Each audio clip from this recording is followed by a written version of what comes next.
Hello, my Tokyo Drifters! How's it going tonight? You feeling good? Getting the suds all in ya? Hey? Spending that hard-earned paycheck for inflation? Yeah! You know what? You don't have to be jealous because I'm in a suit. I just figured if I'm going to go to my funeral, might as well be tonight. And Chuck said I was taking a bullet. I said, how did he know? Weird. Guess I'm doing this comedy thing. And I used to be like, man, having an OnlyFans wife or girlfriend would be a bad thing. And I was like, man, all right, I got this. So they're getting paid to do all these weird activities to their bodies, right? And I think to myself, I was a hard-working kid. I did my uncle's movies for free. He said hard work and perseverance would pay off. Now, I'm not saying it was the Kool-Aid that made my butt hurt, but he made some terrible, terrible macaroni noises.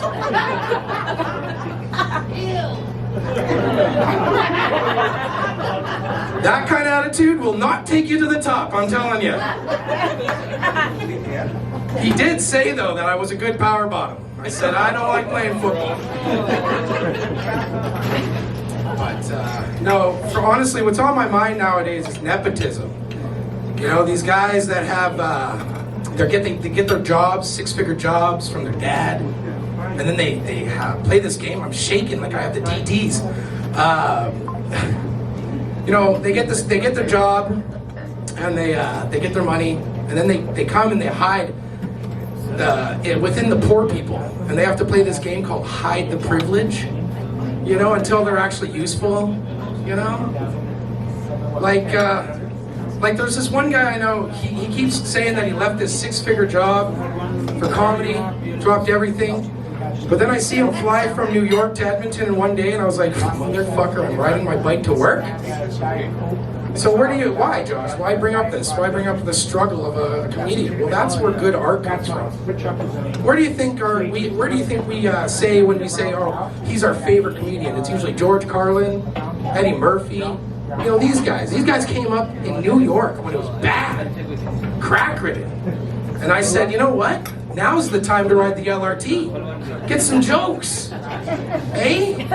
Like I was riding the bus, I finally got to talk to a crackhead. Magic. I found out that crackheads are very angry people, but meth motivates. So I was like, maybe that's gonna be my lawn service then. I can have like 3 dudes do 30 lawns, just one rip a day, eh? Make that money. No, I am a father, if you couldn't tell. I am bald now. I've been bald for 7 years, that's how old my daughter is, so I blame her. But she does bully me into being very depressive, okay? So I go and pick her up from school, and she rips off my toque. And now I'm not for trying to fight 14 kids, but when you're standing there and you've got your daughter going, look everybody, he's bald! And you have 14 kids going, he's bald, he's bald! Lord of the Flies time! How many can I get through before they take me down? Hey, I've read Gulliver's Twist.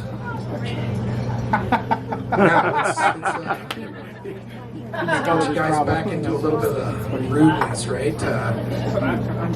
What do you get when you cream pie somebody with herpes? A Krispy Kreme.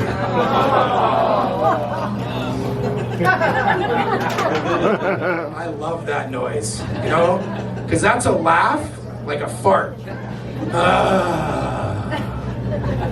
When my daughter hears that, she knows that I've had enough and I don't want to play Scrabble anymore.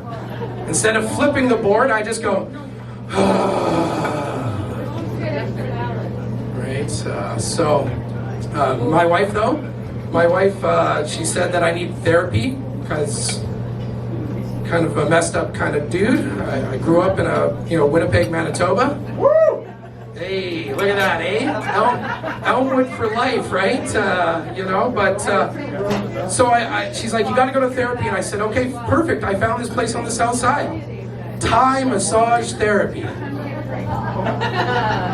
She goes, wait, why would you go to an Asian massage parlor? You have me. I said, you're my wife. Those women understand me a little bit more because they see how happy I am after I get mine.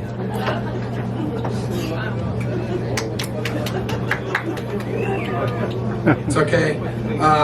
Yeah, no, I also like thinking about killing myself. It's kind of a motivator because I'm like 230 pounds, so a lot of the options die out, so you gotta get creative. Like for instance, I'll test cars on the street with my bike, but then I go, shit, that's right, I have a daughter, and I'll have to like survive. And then it becomes a near-life moment, and I go, yeah, woo, we're living another day. But you want to really know what tests a champion? A hangover. Get as drunk as you want tonight. Tomorrow, wake up in the morning and try to do something physical. And then just play Eye of the Tiger in there. You know, like if it snows really good, get super drunk, get super hungover, and just be like, it's the Eye of the Tiger, it's the thrill of the fight. Sweating. And then do something what I do. This is the perfect hangover here. I call it the after poo lay down. You know what I mean? The after poo lay down is when you take a nice morning dump and then you lay back down in your bed and all the intestines just come together. You deserve to display it. I mean, I'm not gonna lay on the floor, but I might do a salt burn. Have you guys come across that yet? This salt burn movie? So there's this guy, he's just going to town, and then he finishes in the tub, and as the water's coming down, this other guy, intrigued by the water, just simply kisses it. Spoiler alert. Yeah, a little spoiler alert, but at the same time, I thought, maybe that'll rekindle my wife and I. So I watched her, staring at her with these eyes. And as she came out of the curtain, right, what are you doing? I go, I'm waiting for you to get out. I'm waiting. Right? So she gets out, she's like, you're a weirdo, turns off the light. I said, how did she, how did she know to set the mood? So I just simply crawled into the tub and, oh, come on! I forgot, people with hair clog the drain. Gross. I'm glad we made love first. You know, life gets crazy when you do have a kid. I couldn't believe it, but I changed. I changed myself. I finally stopped being an alcoholic and more of a social drinker. And that just means I get to drink alone in a dark room now. Because if anyone's going to judge me for drinking too much, it's this guy. And me and drinking haven't had the best results. I think the worst time was when I got really stoned. I was drinking a little bit, and I used to smoke cigarettes. And of course, I let out my man goop. You know, whatever. Don't judge me. And I forgot that I didn't clean my hands off when I went to go light my smoke. So I just simply put the cigarette in my mouth. Then I was dry. So I gave it a lick. Sure enough, I tasted myself, and it was not nice. So, you know what? The true champs in the room are the OnlyFans girls. Because if they can take that, you're really, if you can't taste your own self and go, ugh, then you gotta stop, right? So, anyways, I'll leave you with this. On this stage, I wrote one of the greatest jokes ever because it made everyone groan. I liked you guys' groan. I love it. You guys groaned so good. Okay, you ready? So what is the difference between necrophilia and rape? The body temperature. I know. Why can't an anorexic person hang themselves? Too light, right? Why can't a bulimic shoot themselves? The gun always jams. Options start going down more, right? So, I say the best way to kill yourself, get married, have a kid. live as slow as possible, and just fade away into the great night, because you never know, you might die horrifically, and that kid could get a mean story on America's Got Talent. Anyways, I've been Josh Hughes. Thank you very much.